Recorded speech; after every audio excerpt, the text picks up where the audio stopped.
All right, so coming into tonight, and you knew it was going to be a big 6-game stretch on the road. You had back-to-back games in Houston. You're going to be going to Orlando, Miami. All these games are going to matter. But you got to get the first one, and they sure damn did tonight. Mm-hmm. Eric, what was your initial reaction to this game? Got a little ugly in the fourth, but a victory is a victory.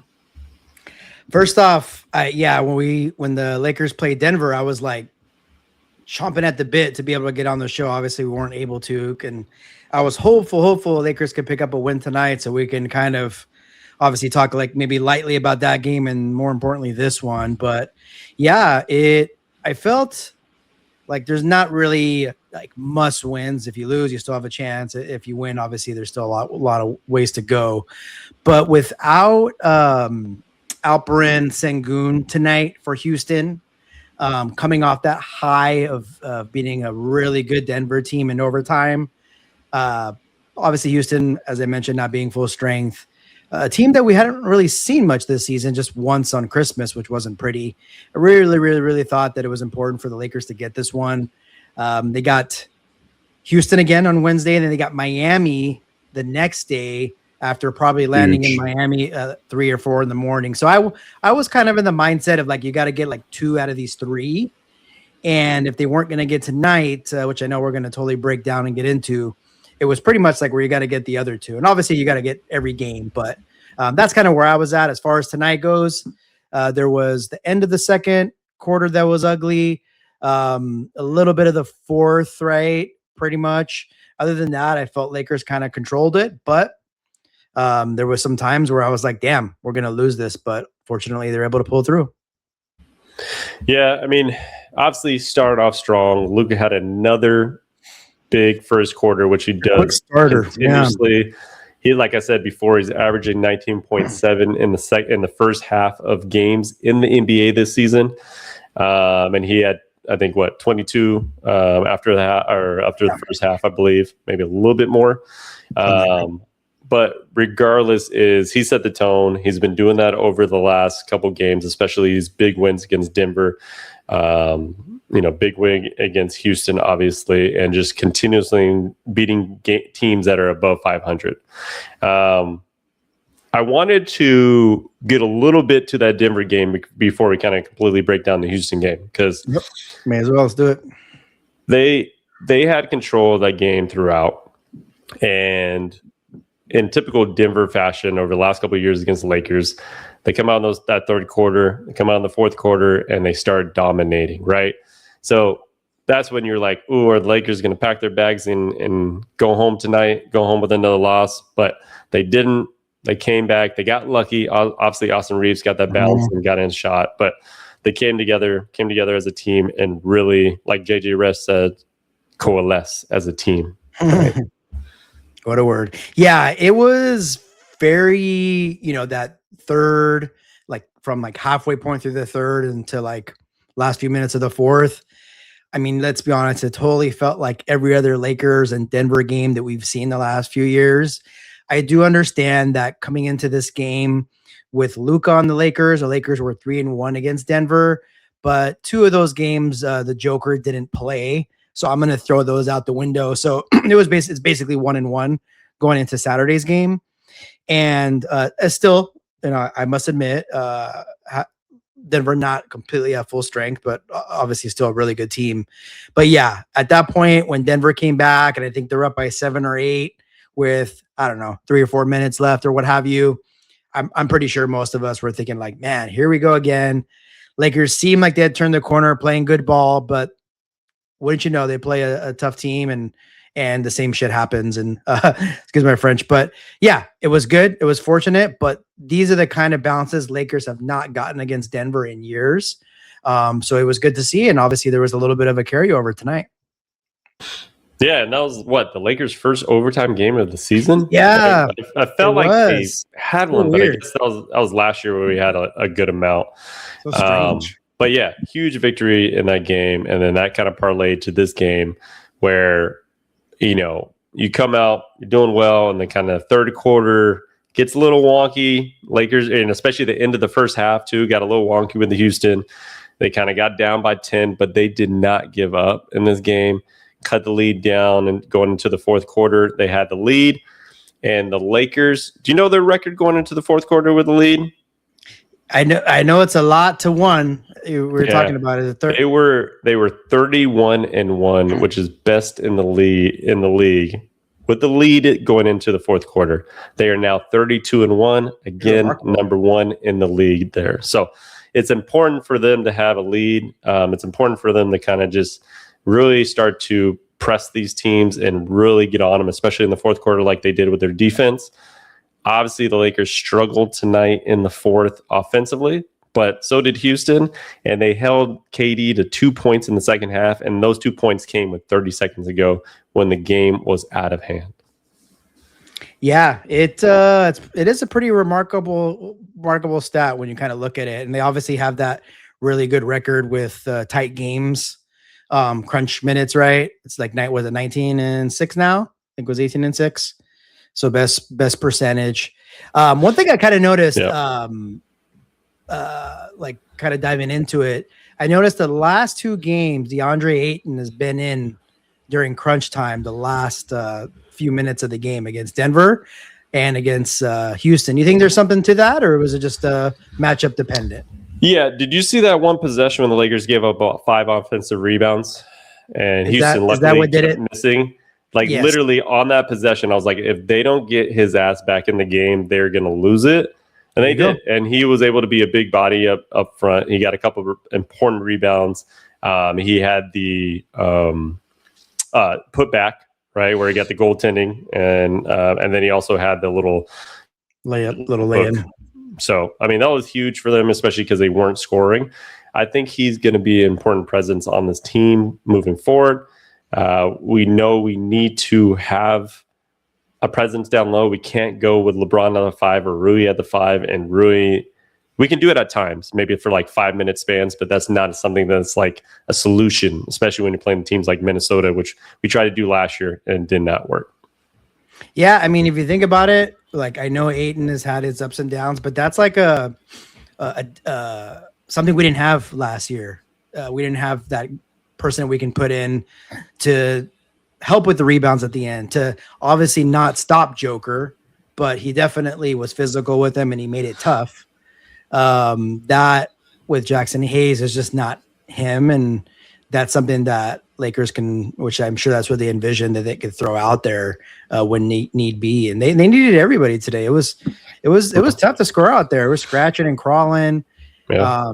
Houston is just, I think they are going to have challenges like scoring, it seems like, in big games, but they just like, man, scratch and crawl and get rebounds, and they're up on you every possession. So they'll be a tough out for sure. I could see one of those, like a series against them. It's I think Lakers could beat them, but it would be whoever plays them. It's just going to be a bruiser, you know? And so that's what it was tonight.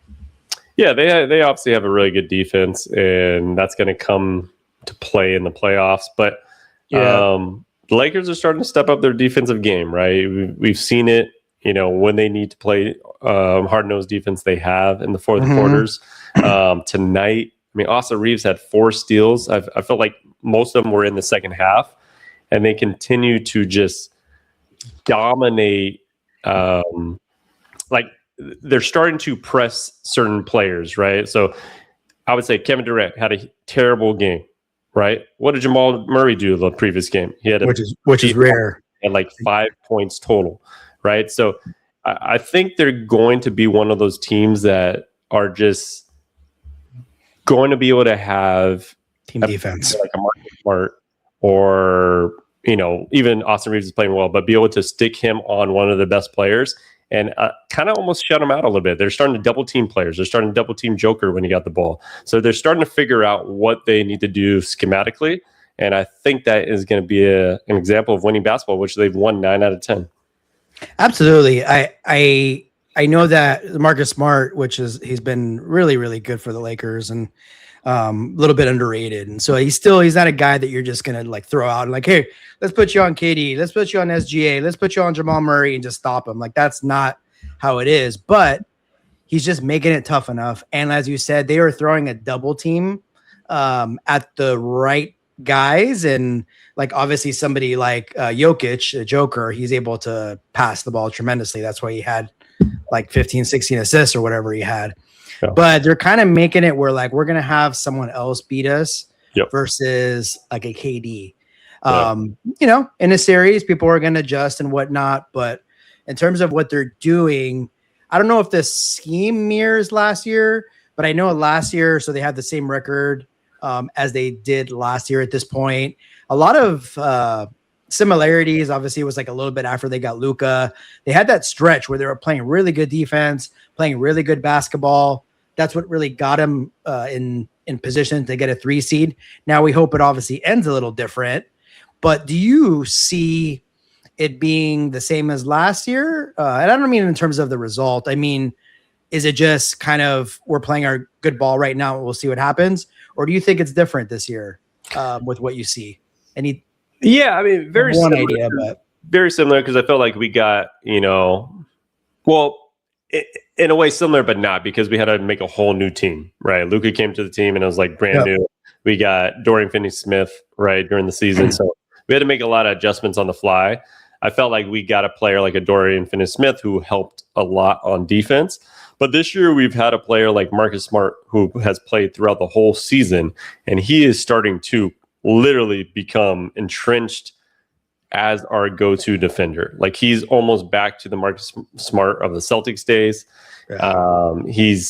Just think about this. So the 3 wins against the teams are above 500 in the last 4 games. Minnesota held Ant to 14 points, right? I think he was like 1 for 10 from 3-point. Jamal Murray, 5 points. Kevin Durant, 18 points, 0 points in the second half that mattered. He scored 2 points at the end of 30 seconds, right? So they're starting to clamp down on teams' best players, right?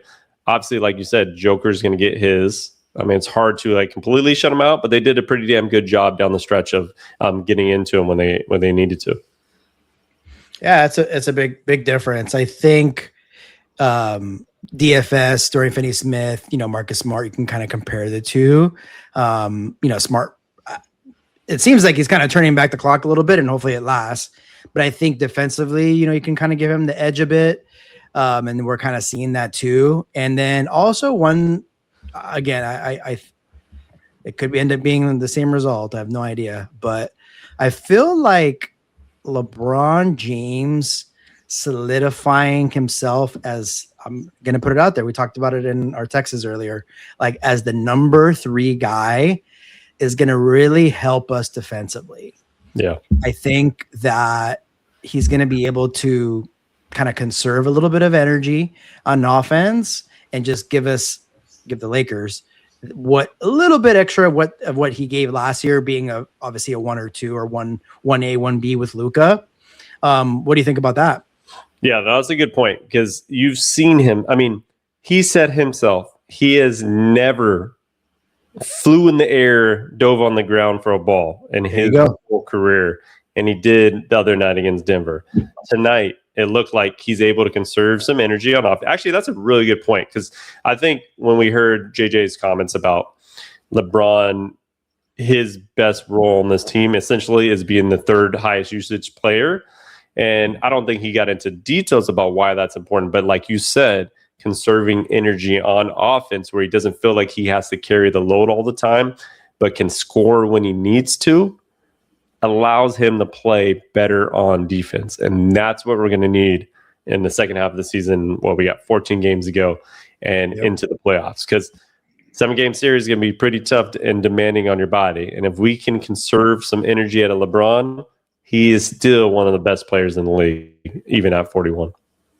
Yeah, I mean, as far as what we've seen since he's been back from missing a few games, that's what it's kind of come to. And they've staggered the minutes a bit. I know we asked for off the bench and like we know that's neither him or Reeves, that's not going to happen, obviously, at this point, because they've actually been pretty successful as of late as a unit. And so I think it's perfect. I mean, LeBron, right, in a big game tonight, 33 minutes. I think in the past we would see him get 41, 42 minutes, be gassed at the end of the game. Maybe affects the outcome of some games when that happened. And so, 33 minutes, 18 points, efficient, 7 for 13 from the field, 3 for 4 from the free throw line, 5 rebounds, 5 assists. I know he typically kind of gets a little bit more than that, but might be around his average this year at least. But Marcus Smart's actually playing some big minutes, 36 minutes. That's crazy. Yeah, but he's been everything for this team.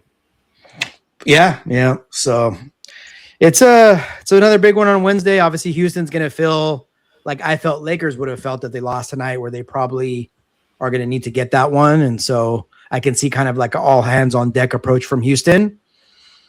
Will the Lakers match it? I don't know. Obviously, they got Miami the next day. That's going to be, I don't know. We'll see how they handle it. I can't see LeBron playing both games. Yeah. I predict. I don't know. I'm thinking maybe Luka will get a technical or something against Houston. I don't know. The thing is, LeBron will want to play in Miami, though, right? That's the only thing that kind of is. He's been playing some back-to-backs, right? So it's hard to say if he is or he won't. It's really dependent on how he's feeling, right? And this game against Houston is Sengun going to play, right? So that's another. If he plays, that's going to make a difference on their team. But you feel like, okay, yes, you got one. You didn't steal one, but you got one already.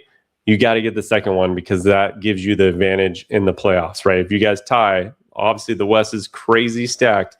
We got the advantage over Denver. We got the advantage over Minnesota. We don't over Phoenix, and we can over Houston, which would make a huge difference to be a third seed, essentially, versus a 4, 5, or 6. I think this game is as important as tonight was. Yeah, good point. I know last year we've talked about it a few times where Lakers had the the tiebreaker over like all the teams for the most part that they were, and it was a weapon. It's something that like doesn't necessarily mean they're going to end tied, but when you know that you have to like get a game ahead of them, it changes things a bit. And so, yeah, you're right. Even though Lakers got this one, it may seem like a bigger game for Houston, but if you're going for the 3 seed, if you go up 2 games against Houston with the tiebreaker, you're technically 3 games up, and then same against obviously Minnesota and Denver. And so it's a good position to be in. And so that will be big. And obviously Houston will, it's tough. It's these, when you're on the road of a back-to-back against obviously a good team, you kind of take a split most of the time. And, but it may as well be greedy. You got the first one, get the second one, because I'm telling you, I think they were saying, and it's weird. Like, I mean, I know it shouldn't matter, but so they play in Houston. The game ends the game starts over there at 8:30. So the game ends like at 11. Basically, they get to Miami like at 3 or 4 in the morning, and then they play that evening, right? Yeah, that's crazy. We could already see that game in Miami is probably going to be super difficult. I know. But that's why, for me, you said like LeBron's going to play in Miami. I think it's important for him to probably play in Houston, right? Because it's just I would say that's a more valuable game than the Miami one is. Because if we beat Houston, then we own the tiebreakers, which will make a huge difference kind of moving forward. Yeah, it's not like usually if you have 2 games and you go 1-1, it really doesn't matter technically which one you win. But in this case, like if I had to choose, obviously the Houston game, it just weighs so much more because of the tiebreaker situation. And then it'll just kind of be, you kind of feel good going into Miami. Like, let's say if they're missing a couple of guys, you just go out there and ball and whatever happens. So big one, obviously tonight. Looked up the standings. Pretty soon I'm going to start last year I started my 76 out of 78 teams champions campaign. Might start that soon. Now it's 77 out of 79. And for those that didn't watch last year, this is our 100th episode, by the way, which is pretty crazy. Oh yeah. Ooh, yeah. You guys, thank you. I was about to say, Eric, did you know what today is? Because it's our damn 100 century mark. I cannot believe it. I think we started at the end of March. We had a few episodes that really got started in April. Yep. But yeah, it's been a year doing this podcast. Love doing it. We're getting better and better every day while we're doing it. We love the audience that we have grown and people that are continuing to listen. So we appreciate that. And we're going to keep on growing, keep on bringing this information, combining the injuries, combining the NBA, and just talking about it all. So we appreciate everybody and appreciate you, Eric. Yeah, likewise. I when we did this, I didn't know we would get to an 100th episode.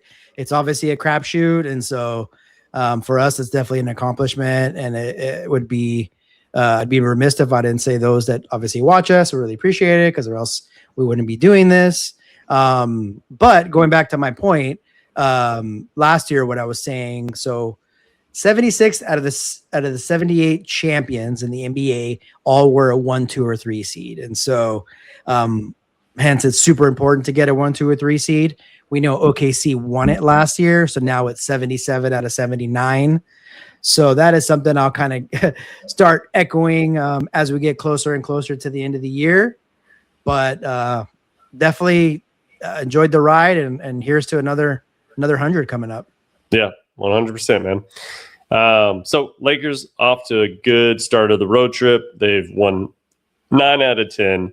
And I think before we kind of move on, what is finally encouraging me, and I think the mainstream media, that the Lakers are a contender is, number one, they are the best clutch team in the NBA, and they've been that for a long time. Right. So when it comes down to the fourth quarter, I know they haven't played as many because they've had a lot of blowouts and a lot bad losses. But when they get down to the crunch time and they need to win the game, they kind of know how to do that. And then the stat of leading after the third quarter, right? They're 32-1 now.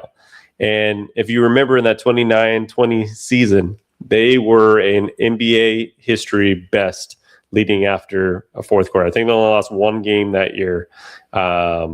Leading up to the third quarter. So if they can continue to be that, I think they are starting, and I will say starting to get some chatter about can they actually contend this year. And I think the most important thing is that LeBron understanding where his role is actually on this team, which is different than it's ever been in his career. Yeah, I mean, because they are the Lakers, obviously with the mainstream, even us a little bit, when they're like 11, 12, 13 games above 500, you could swear they were 6 games under 500, just the way the chatter was. And so, and I think now sometimes you don't want to like listen to too much of the negativity. And now, what's going to happen. People are going to be jumping on the bandwagon and you're going to be hearing a bunch of good things. And so, obviously I'm sure Lakers themselves are not worried about that, but yes, they are kind of starting to gear up. This is the best time of year that you want to start playing your best ball, the last quarter of the season versus the second quarter or the third quarter or the beginning of the season. This is it. Usually the way you play to end the season carries over to the playoffs. And so with the right matchup, I think we've always said that with a couple right bounces, I think Lakers can make some noise, but that's for a month or so down the line. Let's just get through the season healthy. Let's get some more much needed wins. Obviously got to finish strong. There's going to be some losses naturally along the way, but got to take care of the ones you got to take care of. And you got to win half of the ones that are going to be tight coming up. So that's the way I see it, at least. Yep. And, all the chatter was they can be teams that are above 500, right? And they're starting to do that. And yes. They're starting to figure out some things. And it all starts on the defensive end, which they have been playing a lot better.